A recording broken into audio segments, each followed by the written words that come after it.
we think it's a big deal. To us, Siri probably just got its biggest upgrade ever since its original kind of appearance back in 2011.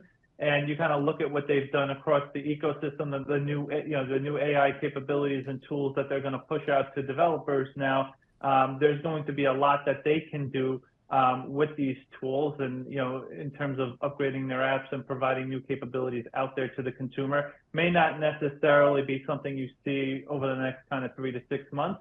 May take some time here. That's why we've told investors out there this is going to be more evolutionary than it is some sort of super cycle that you're going to see later this year. But that said, I think what's really important here is you kind of look at most consumers out there today. Most consumers aren't using kind of AI in the sense of ChatGPT, among other type of large language models out there to the extent that they possibly can. And when you kind of think about what Apple is doing, is they're throwing that kind of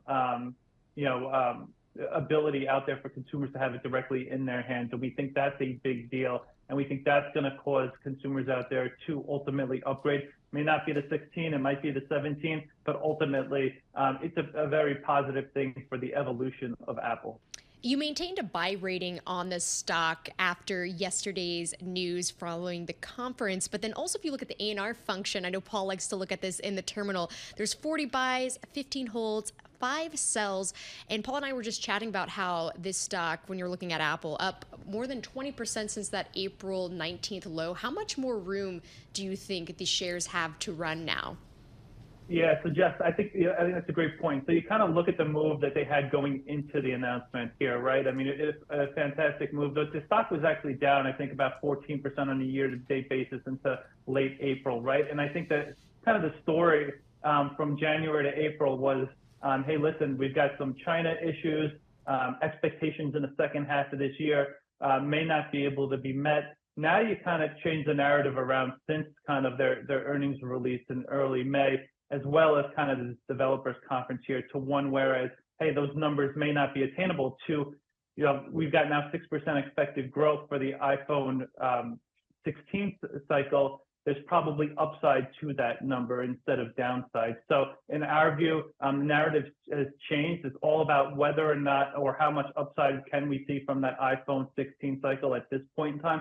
We think there's upside to the 6% number, probably at least 8 to 10%. It'll all be dependent also on whether or not Apple Apple looks to increase prices in the next cycle. That remains to be seen.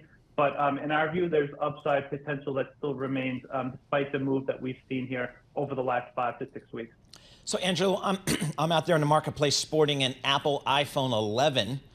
So I'm guessing I'm right for an upgrade. Oh, an 11. Yeah, I think I have a 14. I guess I'm ready for the upgrade. And mine's a few years old, yours is extra. It's ridiculous. So Angelo, do you think there could be people like me that are going to take this AI features that'll be coming out in the iPhone 16, I guess, in mid-September? Are there going to be people like me that are going to go out and upgrade? Is this going to be a real driver of unit sales, do you think?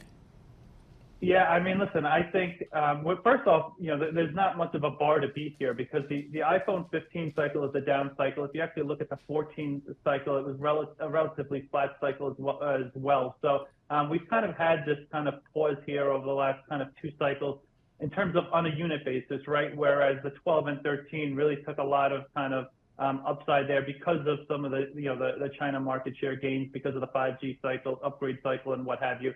So as we kind of now look here into the 16 cycle, I think a number of things here. As far as kind of the fact that the iPhone 12 was that last big upcycle, you're now looking at 4 years past that. So a lot of the 12 consumers out there are going to potentially look to upgrade. But for someone like you, or even someone like myself that haven't upgraded in years, this is, forget about the AI capabilities, just the camera capabilities that we've seen since the iPhone 11, you're going to see some notable enhancements. But I do think kind of the new AI capabilities out there will drive some of those older consumers to upgrade. I think also, listen, these AI capabilities don't work on anything kind of outside of the 15 Pro devices kind of. So you can even potentially see some iPhone 13 users or 14 users out there look to upgrade as well. Talk to us more about when we're saying AI capabilities, what exactly are we going to be able to use on those devices that's going to be different from before? Yeah, I mean, listen, I think most of it is pretty basic in nature versus kind of what we've seen thus far in some of the announcements we've seen, right, in terms of what Samsung has announced at the S24, what we've seen Alphabet with the Google Pixel and what have you. But, clearly Siri getting its upgrade is the big thing out there.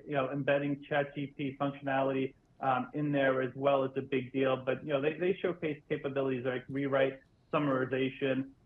Genmoji might be a cool thing with some of the younger users out there. They showed some cool stuff on the photo side of things. So there are going to be incremental additions in terms of AI across their ecosystem that you're going to be able to kind of use and just ultimately kind of make yourself just more efficient in nature. I mean, if there was something in an email that you had forgotten to put in your calendar, that's something that kind of Siri is going to be able to help you with, whereas you no longer have to kind of go back and search that in your email box. So a lot of kind of small, useful information. We'll see how well this works once it actually comes out and it's actually in the hands of consumers out there.